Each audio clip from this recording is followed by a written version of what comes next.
Hello everybody, this is Andrei. Welcome to the Marketing Innovation Show. On today's episode, we have Tim Bond, founder and CEO of Network Sunday and TechPros.io, and Scott Pearson, head of business development for the same two companies. Hi guys, how's everything going? Great, thanks for having us on your show. Very good, thank you, Andrei. Long time no speak.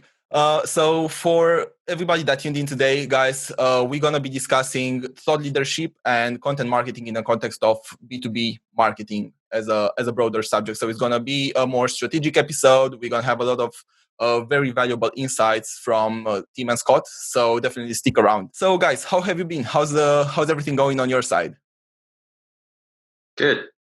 Yeah, obviously it's a challenging time for a lot of companies and a lot of people. And I think, us included. But, it's all about focusing on what the market needs and riding the storm. Super. Yeah. I guess we're kind of all in it together. Tim, I think a very good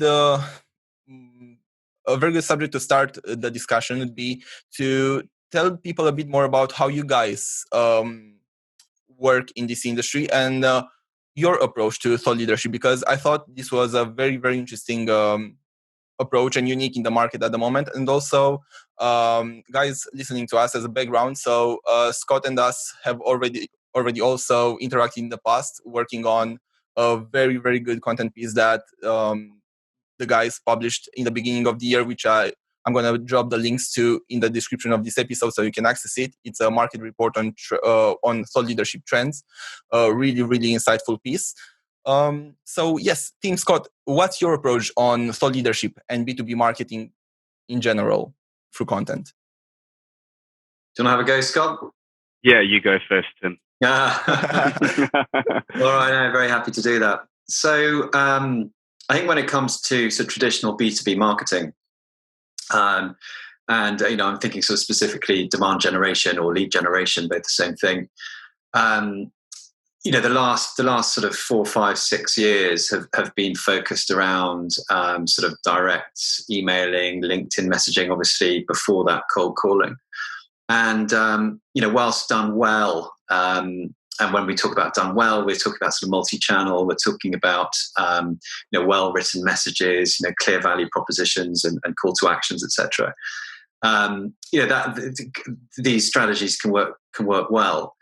What we started experimenting with, it was almost 3 years ago now, was a completely different approach, really sort of turning the whole strategy on its head, which is rather than going out to a cold prospect, if you like, with a kind of an offer of or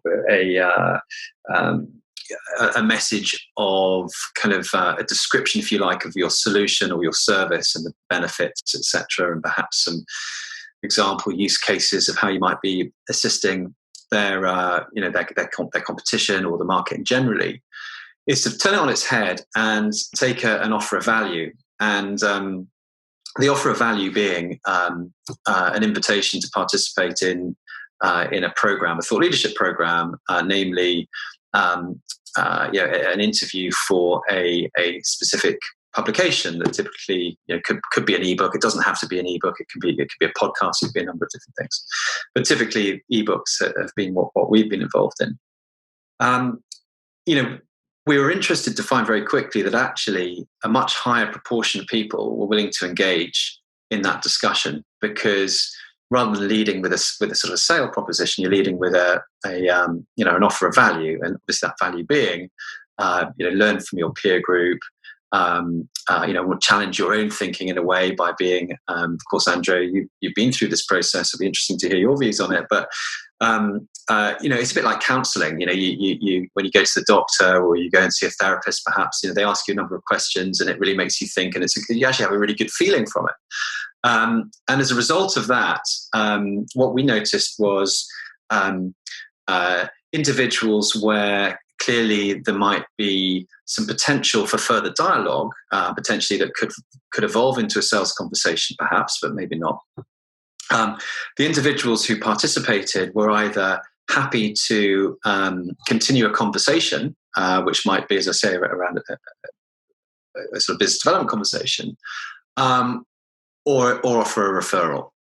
And so we realized pretty early on, as I say, 3 years ago, that actually this strategy is a very effective approach that marketers can take in order to establish traction and build new relationships. Now, focusing a bit towards your recent study that you have done for yourself as Network Sunday, and then also for TechPros.io.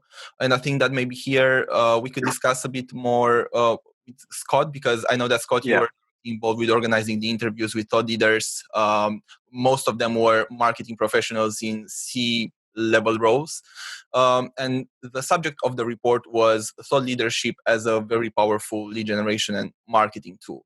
What were some insights that you found from that report that you think were either unexpected or were repeated many times through the conversations that you had? What's kind of the state of the market at the moment? What's your feel for it? Yeah, thanks, Andrei. I think, there's a few lessons that we learned, and, some of the insights from the contributors were along the same lines. They were very, very much similar to one another, some of the challenges and trends that we noticed. I think, when creating thought leadership, looking for something that you can create collaboratively is important. It very much adds value to the audience. I think, it's not always about relying on voices from inside your own organization. It's about working with your customers, your partners, and picking out thought leaders within those industries.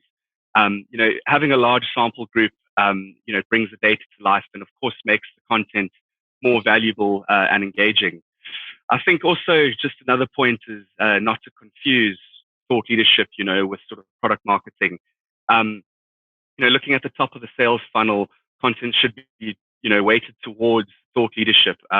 It's about educating your buyers and not necessarily pushing, product features or service offers onto them. Okay, and in terms of the now going into the content marketing as a broader subject area, so what through the businesses that you interviewed, what were the most common forms of content that they were using for promoting their business in a B2B context? What seemed to work best so far? Yeah, so I think a few different forms of content. Looking at, within this sort of B2B space where, we're predominantly speaking with IT services, technology and software, organizations. I think they're very much about, adding sort of credibility and proof to what they're doing. So, looking at things like case studies and videos where their clients are speaking. I think, third-party content as well. So where they've been, referenced in press releases and things like that. I think, generally speaking, those would be the most popular forms of content that marketers are using. I'll just jump in there. And I think I'll be honest, Andrei, it's been a while since I read the ebook, and I apologize I didn't do my homework and go through it again before this session. But what I do remember from we had a number of meetings with people following up, and I do remember some of the obviously the conclusions from the study, and I think it was clear to me that there was quite a lot of variation across the interviewees, and these were CMOs, senior marketing professionals, in that they all had slightly different variations on what worked. Some of them would be very specific that you should have different types of content depending on who your audience is. So a CEO, for example, who might be time poor, might like short 5-minute videos, whereas other professionals who have more time might want a long ebook. And I think what came out of it as well is that the more you can create sort of diversity in terms of channels. So videos, podcast, and as much variation as possible, and then to get that information, that content as far and as widely as possible. That's what the game's about. Very good point. And what do you think that people diversify their content enough at the moment? Or no, actually, even a better question would be: do you think people recycle their content enough as much as they could. So, for example, if they have a video testimonial, do you feel most people also do a written form of it and also push it through email marketing or stuff like that? Or do you feel people are still limited in producing only that one form of content? Yeah, it's interesting. I think it's like anything in life, isn't it? We all have our ideals and our targets, and kind of we all know what we need to be doing. But the reality is there are a number of constraints that get in the way in terms of time and budget. So I think certainly from our perspective, Tech Pros, which is our content brand, techpros.io, we are producing mostly ebooks now. From those ebooks, there's so many insights, and there's so much that can be done for our clients. But again, it simply goes down to time and money. But I think where there is time and money available, yes, definitely, I've seen some. In fact, some of our clients, I have seen some great examples of creating. Using, if you like, the ebook as a big rock, I think has historically been a term that's been used in content marketing, to then break it down into, for example, LinkedIn articles, etc. And digitizing the PDF into digital publications that can be marketed on a chapter by chapter basis, etc. So I think there's there are so many tools out there, aren't there? And there's so much opportunity. And I think if I was to answer your question specifically, no, I don't think marketers are doing enough to kind of get their content out there. I don't think they're breaking it down enough as much as they could be. But again, for very good reasons, rather than the fact that they don't realize that's what they need to be doing. It's just the constraints of time and money are probably the biggest challenge that people face. Gotcha. Yeah, and guys listening to us would be very curious to find your context and to find out more about where you are with your, let's say, content marketing strategy. Do you do it already? Do you plan to do it? Was anything standing in the way of you doing it? So would be very happy to hear your thoughts, your questions, and also if you have any direct questions that you might want to address to Tim or Scott, feel free to, guys, can people reach out on LinkedIn to you and maybe ask you directly some of these questions, or see how you might be able to help them push their content marketing forward? Definitely. Obviously, we'd welcome any approaches and see if we can assist. Tim Bond and Scott Pearson on LinkedIn, Network Sunday, easy to find. Super. Thanks a lot. So now, obviously, we all been through this COVID time, which was very unexpected and interesting for everybody from different perspectives. Now, what we found through working with different clients, both B2C and B2B, was that marketing channels started to behave differently from the way that they were behaving, or the results that we were typically getting, for better or for worse. Yeah. So, how do you feel content marketing might be different after, I mean, in this period of time, but also after people start to get to some sort of a normality? Yeah, I think during this time, it's about listening to your customers. Messages that are empathetic are the ones that I think, are going to be resonating during this pandemic. A lot of clients and customers will be faced with many challenges during this time, both at a personal level and within their organization. So I think it's about listening to them and hearing what they're saying. In terms of how to currently sort of navigate, this situation, it's about companies, really moving quickly and adopting digital channels. Just as an example, within the travel and hospitality sector, we've seen the cancellation and postponement of many industry-related events. So it's about bringing those events online and, engaging prospects through tools, online video tools and on the phone. I think furthermore, it's about, keeping those relationships going with people and, continuing to listen to what they have to say and help them. Very, very good. And if you were to think about, let's take this scenario, because I think many of our listeners would be in this context, which would be, they have been doing some content marketing. They know about the concept of content marketing. Maybe they tried to do some blogs. They had a strategy of blogging so far. Maybe they produced a couple of case studies in the case of medium companies, let's say, so not necessarily startups, because what we found was that in a startup scenario, unless it was a investor-backed startup or somebody that was really, really well structured, everything gets in the way. So, it's all about generating direct revenue, and then content marketing kind of falls on the side until it's really needed. But for somebody that kind of had a content marketing strategy before, was trying to produce some thought leadership pieces, but this was never the focus. What would you recommend they do in this context to get almost an unfair advantage against their competition by implementing a good or by focusing on content marketing? What are some things that you think are really, really important today and that people might not do enough of? Good question. Well, I think the first thing is about it's got to be offering value, right? So good content is valuable, and that means it's information that people can read and digest that they can't easily find elsewhere, because there's nothing worse than reading an article or an ebook or something that is just repeating what the market already knows. So I think that's sort of step number one.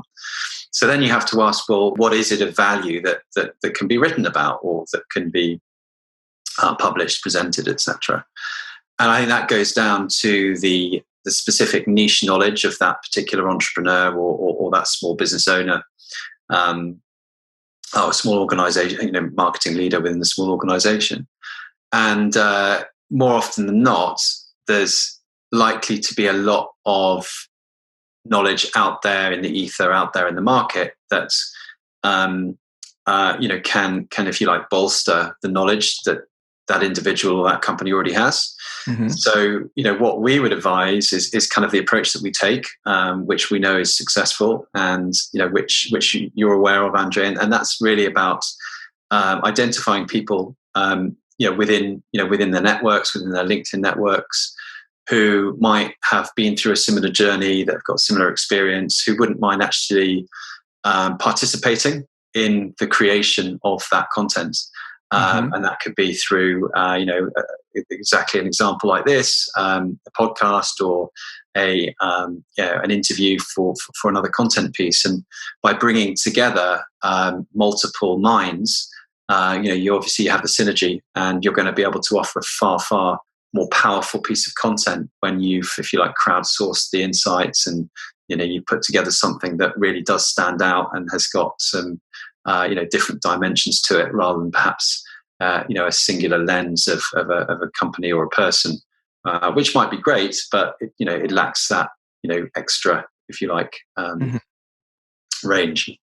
Yeah, and also one thing that I noticed after you guys have published, for example, let's take the example of the thought leadership report, was that because you had so many participants, it was okay if you were just promoting it by yourself, but you got everybody to promote it basically on your behalf, because you were the one producing it, but also on their behalf because they were directly involved with it. So they had an interest in positioning themselves as authorities within their networks. Yes. So it was putting them in a good position. It was putting you as a company in a good position ultimately, because you were the producer of that content and the organizer of everything that happened around it. What was the actual result? Like, could you share with us some parts of the success story? Definitely. Just before we sort of get into numbers, and I don't know, we've got the exact numbers in front of us, but we'll be able to give you a feel for those. But I think it's a really good point that you make. LinkedIn now obviously has become a content platform. Historically, years ago, it was a database for recruiters, effectively, and a CV platform ultimately. And obviously, it's evolved into a really powerful tool for salespeople and for marketers as well as recruiters. Now, I think and what's great about it is pretty much everyone has got a profile, right? Everyone's engaging on the platform now, whereas that was never the case in the old days. And if you have involved other people, other professionals in, as we were talking about, in the creation of content, by acknowledging their contributions and, if you like, shining the light on them as individuals, that's just a great thing to do, to thank them. But obviously, at the same time, it serves to promote the content piece. So if you have, let's say, a dozen people that have participated in a piece of thought leadership, and each of them share the acknowledgement, which of course has a link to the ebook or the podcast or whatever it might be, potentially you're reaching hundreds of thousands of people through their first degree, the expanded first degree network. So it's a really good point that you raise, and I think it goes into this whole sort of digital marketing strategy around LinkedIn specifically. And this is a big area for us, Andrew, and this is something that we're really building and developing with our kind of Tech Pros publications. Scott, in terms of maybe you're probably best to share some of the results from where we've got to so far with that particular content piece that Andrei was involved in, which is the thought leadership marketing's sharpest tool? ? Yeah, for sure. So we interviewed in the region of 50 senior marketing professionals, and we interviewed them over sort of a half an hour phone call, and we asked them questions that were very much geared towards adding insight to our publication. And the intention for us was to go and meet with some of these professionals that posed the challenge that we could potentially help them with. So out of the 50, I met with about half of them, and we've had some really good traction from those relationships, and we're looking to work with a couple of them. And of course, the pandemic has presented a few challenges currently with budgets and things like that. But we're looking to continue building those relationships and working with them in the near future. And just another sort of side note, what's interesting is we've kind of built a network amongst the participants. In fact, two individuals that took part actually had a separate meeting on their own where they met face to face because they thought that they could potentially partner up. So it's quite exciting from our side to see that we're able to build a network, and get people engaged with one another in sort of face to face human interaction as well. I think just to add to that as well is that the year before last we produced another content piece on sort of the future of marketing process, effectively that kind of theme, and we got 3 sales out of that, and referrals from that as well. So we know from a ROI perspective, it's not just about views and shares, and it does actually result in real revenue, and obviously that's what marketers are looking for. Mm-hmm.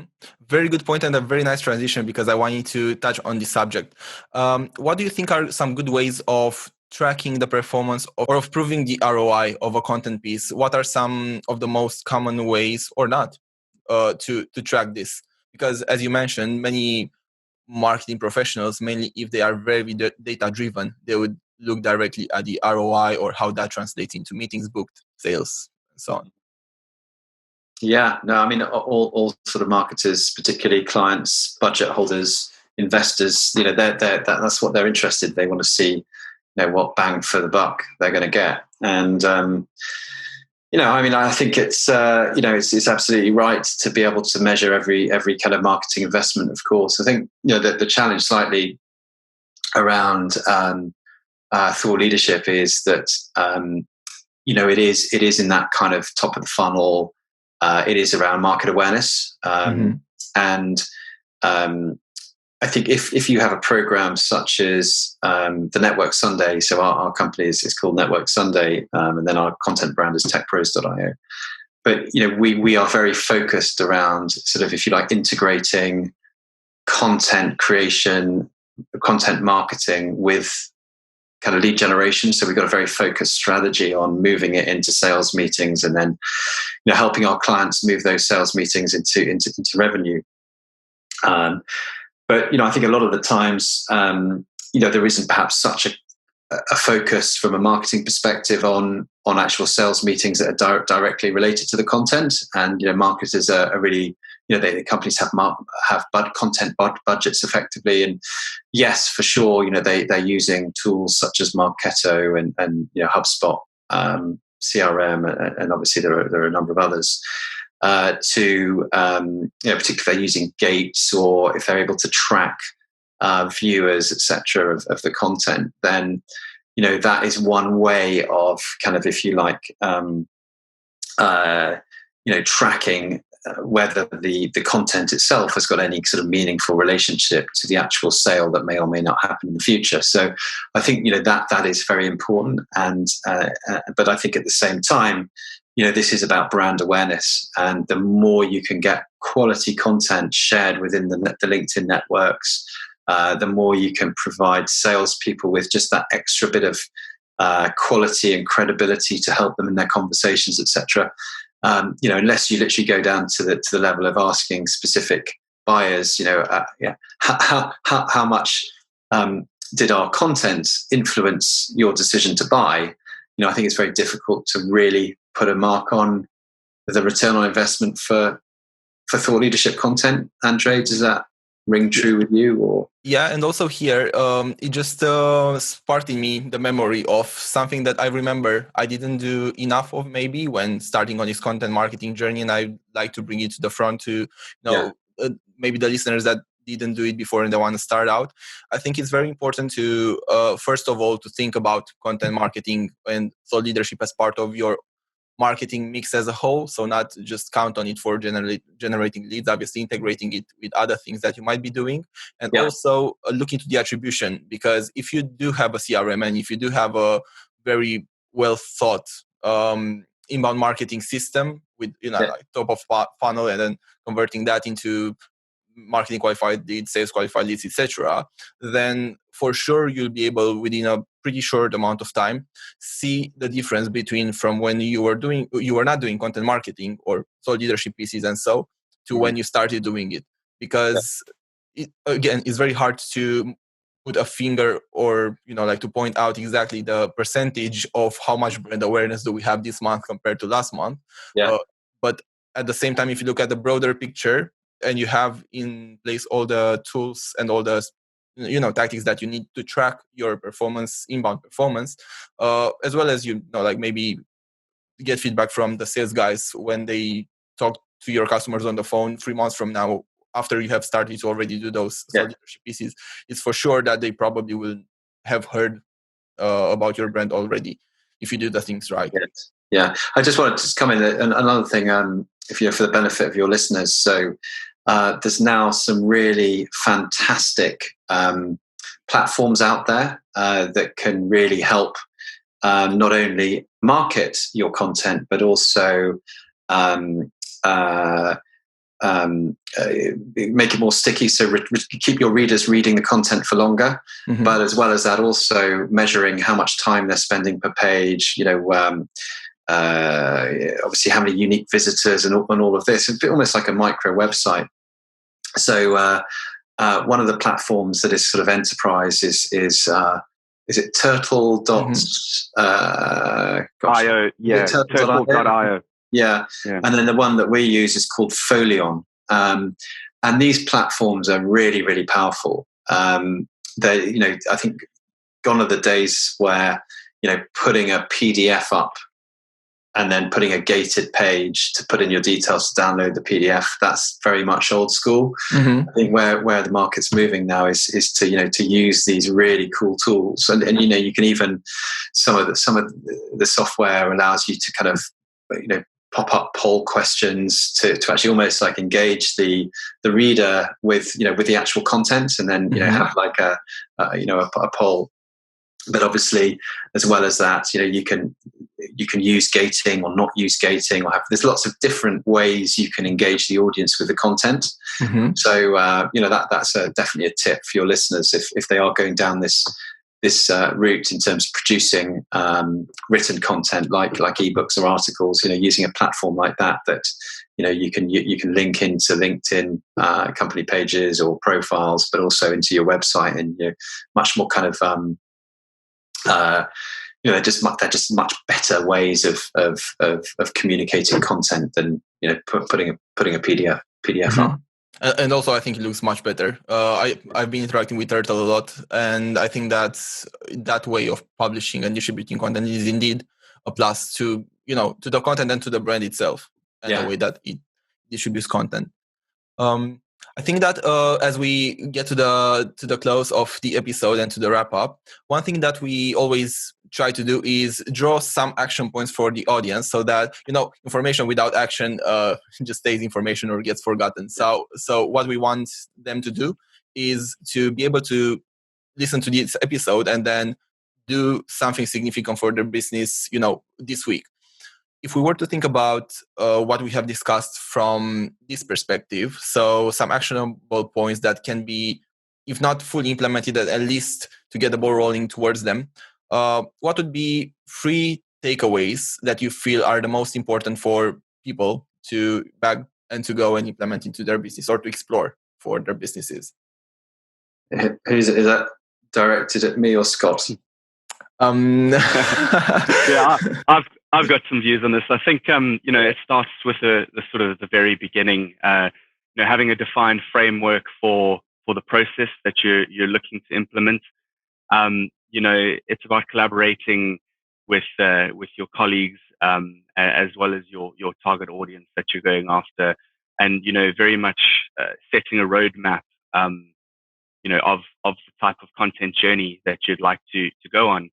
And then I think it's also, on the other side, further down, it's about sort of experimenting, with what works and what doesn't. So, I think Tim alluded to it earlier. There's not a specific form of content that, is going to work with amongst all audiences. It's about, seeing what works, looking at the data, experimenting with white papers, videos, infographics, those sorts of things. And then I think, the last point is about getting the content out there. So, using all the channels that are available to you. And, what I sort of really learned is what works is having personalized messages towards individuals. So, if I'm going to be sharing, a really nice piece of content with, let's say, a C-level CMO, for example, it's taking the time to write to them, look at their LinkedIn profile, understanding, what they might be doing currently, or what articles or activity that they're sharing on their feed, and then writing a message that you think will resonate with them to capture their attention, so that they can get their eyes on the content. Mm-hmm. Very, very good insight. Tim, would you have any other maybe add-on to this, like a little hack or something that you think might work well? Yeah, I mean, I think the first thing to do is budget. So, be realistic about how much money you've got to spend on it, first of all, because that, of course, is going to drive, what you can do, what you can do and what you can't do. I think once you've figured that one out, the next most important thing is figure out, what is it right here, right now, that is going to interest your audience. Okay, so right now, if your listeners look at techpros.io, what they will see is that there's a number of thought leadership themes that are coming in all around the impact, of course, of COVID-19, the coronavirus. And there's a huge amount of uncertainty out there in the market. But there's also opportunity. So companies are pivoting business models. They're reimagining new marketplaces and environments. And and as a result of that, this is what people out there are interested in right here and right now. Okay, rewind 6 weeks ago or more. It's a very different topic, right? There might be, it might be. I know, Andrei, you're into blockchain. I see. It could be that a disruptive technology. The impact of new technology, that might be a bigger theme that perhaps your audience might be interested in. But so I think you've got to be. The world is changing all the time. So I think that let's.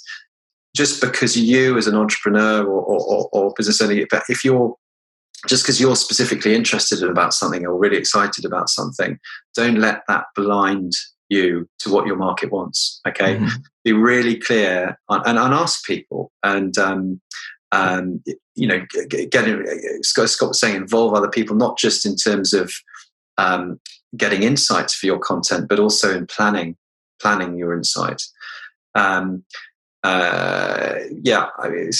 could go on. You asked for 3. If I was to finalize one, I'd say, measurement.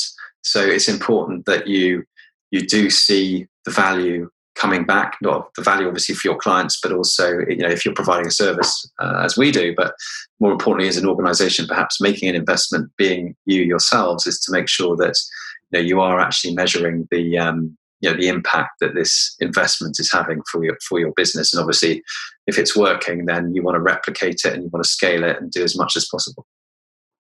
Very good. Very good. Thanks a lot. Okay, so right now we have the takeaways. We have a wealth of knowledge here. And also, guys listening, I'll drop the links into the description again. So you'll be able to download the report for free and you can check from there, what all the other 25 plus interviewees had to say about thought leadership and content marketing in their space, in their niches. It's mainly companies in tech, software, which I know is much of our audience here as well. Also, I'll leave the email address that you guys can contact Scott and Tim on. So also as well as LinkedIn. So feel free to connect with them. And also if you have any other recommendations or you'd like a follow-up episode of this, but maybe tackling in more details specific areas of thought leadership of content, then we'll do our best to try and organize something along those lines. But until then, Tim, Scott, it was great having you on the episode. Thanks again for being with us and for making the time and for the wealth of knowledge that you brought to the table. Thank you very much for having us, Andrei. Really appreciate it. It was a big pleasure and looking forward to catching up face to face when we will be able to again. Indeed. Certainly.